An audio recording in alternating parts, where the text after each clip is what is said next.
Folks, I have been doing some buying on eBay recently from a good number of video game stores. You can see we're trying to bulk up on a lot of the most common fast-selling games, and let me tell you, I'm pissed off.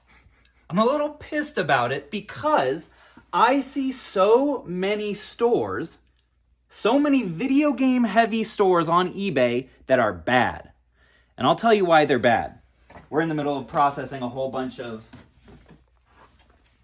I think we just bought all this from Game Exchange yesterday. Got the stickers off, so forgive me if I'm sorting as I'm talking a little bit. They're bad because I will see, 500 or something listings in a game store, and in the last 90 days, they've sold like 40 items. And I'll look at their listings, and I'll realize, everything here is priced a little bit above market value, but they have best offer on. Ooh, they've got best offer on, Caleb. That's probably going to allow stuff to sell fast. And I'm going to tell you right now, one, I'm out of room for PlayStation 2. That's unfortunate. I guess we're going over here. Also, I'll tell you what else I'm heated about. I was so proud of this video that I put out of our video game shelves, fully optimized, and I will tell you the comments were brutal. Oh, these things are so ugly. Oh, they're gonna fall over and they're gonna all fall down. They're gonna be, granted, that can happen. And I just want to tell you guys that your words have absolutely no effect on my psyche. So stop saying them. Stop saying the mean things. I don't have small ween energy, for whoever said that. And these shelves are beautiful. What was I talking about? Bad eBay stores. Oh, I'll just put best offer on, and that will allow me to be able to just price a little bit above market, and then maybe someone will make me an offer at market value because I'm very clever, and they're not going to realize they're paying full market price for my item on eBay, and I'm going to run a successful business that way. And let me tell you guys, I just spent 5 days with a whole bunch of resellers in all kinds of niches, right? People selling antiques, right? And women's clothes and what's it called? The like paper stuff. There's a word for that. It's not paraphernalia. You guys can let me know. Propaganda. No, it's like postcards and random stuff. I don't know what the word is. People are selling all kinds of stuff. And let me tell you, in some of those niches, sell-through rate is a real issue, right? If you're selling antiques, you can find something that's really cool, but it might sit forever because you need to find the right buyer. Spanky, your finger's a little bit over one of the things. Is it in the shot? People will tell us in the comments because they are cranky, and I'm cranky. If you're selling antiques, it might be a real issue for you how fast stuff sells. But we video game sellers are so blessed to be selling video games because if you sell good stuff and if you price it right, you can get things to move as quickly as you want. We don't have the same issues that a lot of resellers have. And so for me to be going on eBay and seeing all of these stores with bad sell-through rates that are selling good video games, it blows my mind. Here's what I want to leave you guys with today. If you're selling video games and your sell-through rate isn't at least 100%, meaning that in the last 90 days you're not selling as much stuff as you are listing, even the last 30 days. Back when I was selling pretty heavy on eBay, because we don't really do that anymore, we're focused on Amazon, Shopify, and a little bit of whatnot. That's not what you want to hear. That's the rare, oh no, is it the Zelda? Oh my gosh. It's the rare Maraca variant. This will go for a lot of money.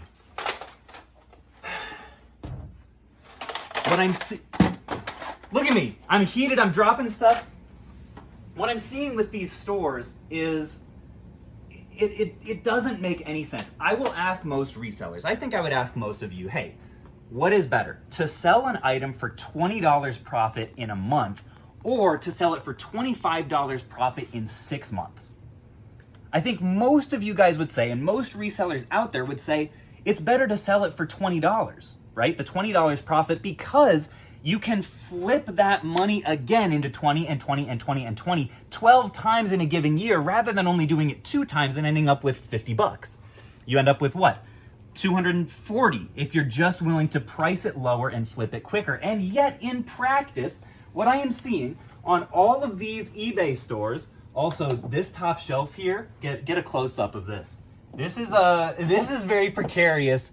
I had to do a little bit of construction adding a screw to this yesterday, but honestly, I don't think I should really put much more stuff on there, because it's that one you can roast. All right, you can roast this single shelf. You can't roast any of the other ones. What I'm seeing in practice from a lot of video game resellers on eBay is the opposite. I'm going to price rather than 5% below market. Do you have any idea how many of these games, by the way, thanks so much to everyone who has been hitting our buy list, because we've been buying a ton from you guys and it's been amazing. I will remember to put my email in the description this time. I forgot last time. Sorry, everyone.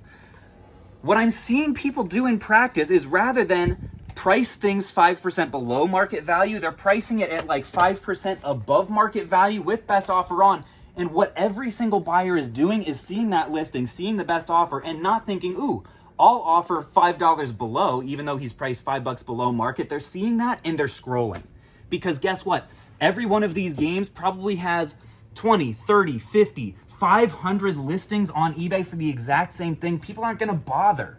You know what they're going to do? They're going to scroll past your listing and go down to the one guy who has the buy low, sell fast business model, who for some reason is priced below market value, and the item is in really good condition, and her feedback is incredible, and he ships next day. That's what you call, in the resale business and business in general, an irresistible offer, right? People are going to scroll past your listing, even if it's recently listed, even if it's a high demand item, even if your photos are amazing, if your offer is less irresistible than the next guy's. So the question is, how do you create an irresistible offer on listings? You price just barely below, like in video games, we don't need to do that much. If Mario Kart Double Dash is selling for 70, price it at 65. Put a good photo on there. If your account has good feedback and you ship it fast, it will sell that day. You should not sit on Mario Kart Double Dash ever more than a week. If you are, there's something wrong with your pricing, with your listings, maybe with your account feedback, with your shipping policy. Something is wrong if you're not selling as many video games as you would like to in a given month. But folks, what's the point of all this basement ranting today? By the way, let me know if you guys like that format of video. It was kind of fun. The point is, we as video game resellers have one big problem. And that problem, for most of us, is inventory acquisition. Why? Because the other thing that I learned at FlipCon, talking to resellers of all stripes, is that everyone, and I mean everyone, loves selling video games. Why? Because everyone knows they can sell as fast as you really want them to, depending on how you price them.